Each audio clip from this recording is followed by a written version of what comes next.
Attorney Erwin, ano po ba ang accretion?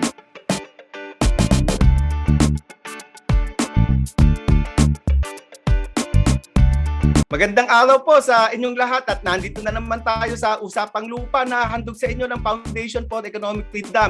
Ngayong araw na ito ay pag-uusapan po natin ang accretion, yung mga lupa sa tabing ilog. Kaya kayo po kung may lupa sa tabing ilog, antayin nyo at marami kayong matututunan dito. Ito po si Attorney Edwin Tiamson at kasama ko po si Attorney George Katigbak.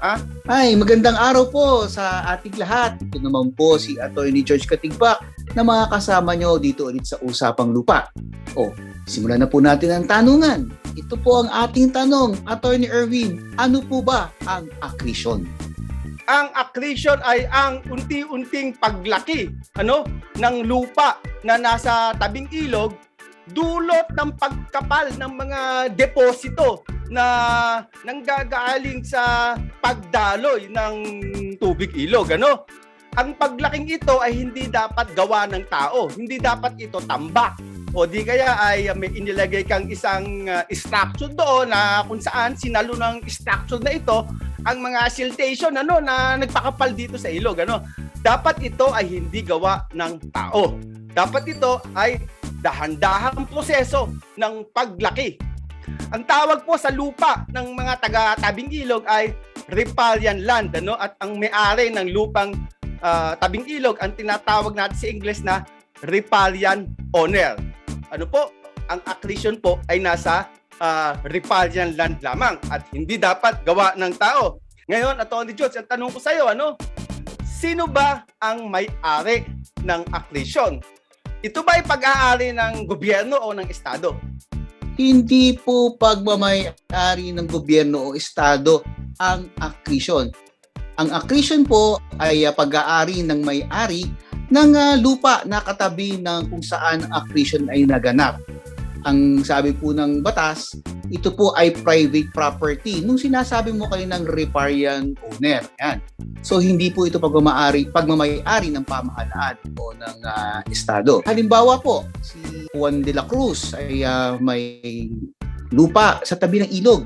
At sa tagal ng panahon, medyo dumihis ng kaunti ang tubig at naipon ang lupa doon sa gilid ng kanyang lupa. Kapag ito po ay permanente ng tuyo, ito po ay nagiging kanya na ring pagmamay-ari. So maaari pong madagdagan ang laki ng kanyang lupa dahil dito sa mga naipon, dahang naipon na lupa na dumikit doon sa kanyang lupa.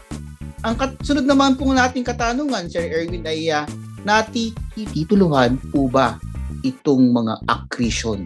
At kung ito po'y natitituluhan, papaano po? Oo naman po, natitituluhan natin ang lupang accretion, sa pamamagitan ng kung tawagin natin ay judicial confirmation of title. Dahil ang lupang accretion ay hindi pag-aari ng state, hindi po ito public domain land.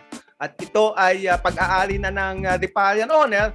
Ang pagpaparehistro po dito ay sa pamamagitan ng pagpipile sa korte under Section 14 ng PD 1529. Na kung saan pinapayagan ang accretion na iparehistro sa torrent sa System of Land Registration. Kailangan pong patunayan ng file ng petition for confirmation ng accretion sa korte ay ang mga sumusunod. Na ang lupang ito ay produkto ng dahan-dahang paglaki ng lupa na epekto naman ng daloy ng tubig. At ang lupang pong ito ay dapat ay nasa tabing ilog. Yung kailangan yun ang ipakita mo sa korte. Siyempre, tatanungin ka ng korte kung nagtamba ka dyan o naglagay ka ng mga istruktura para saluhin nga yung mga umido, mga umido ng ilog. Kapag ka napatunayan mo na talagang unti-unti lang ang paglaki ng ilog mo, ang iyong lupa ay ire-rehistro sa Torrens Title of Registration. Ang logic dito ay ang lupang ito ay napasayo by way of accretion o by operations of law, kaya iyon na ito. Hindi mo na kailangang humingi ng pahintulot mula sa estado o sa public land, domain land. Hindi ka sa DNR nagpupunta dito, hindi ka nagpapapatent dito, pumupunta ka sa korte upang iparehistro ang lupang sa iyo na. Kasi sa iyo na yan eh. Sabi nga ni Atty. George kanina, private lands na yan eh. Ipapakumpirma mo lang ito sa korte. So, Atty. George, pwede ba ang accretion sa tabing dagat?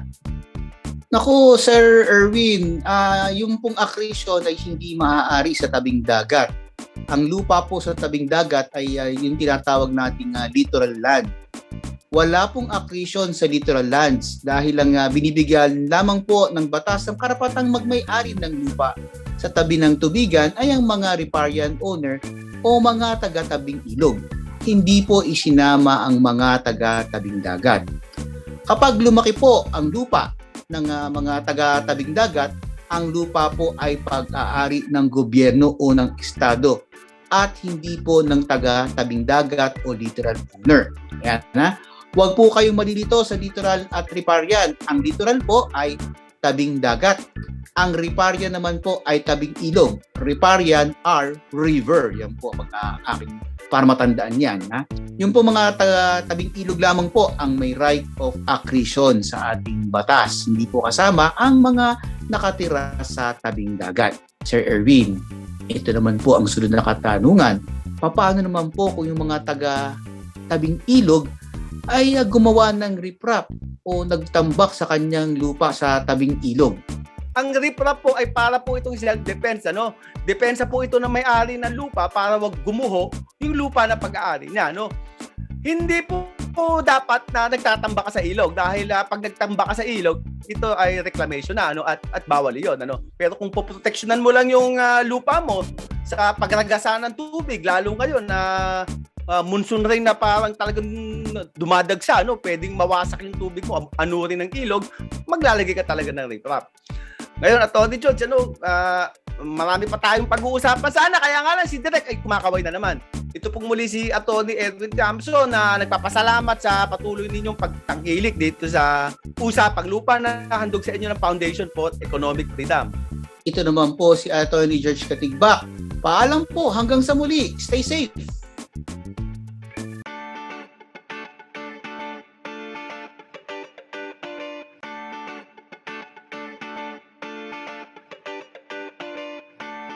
Para sa updates at previous episodes, i-like ang Support to Agri-Free Patent Reform Act RA 11231 Facebook page. At subscribe na rin po kayo sa YouTube channel ng FEF at Spotify podcast ng Usapang Lupa.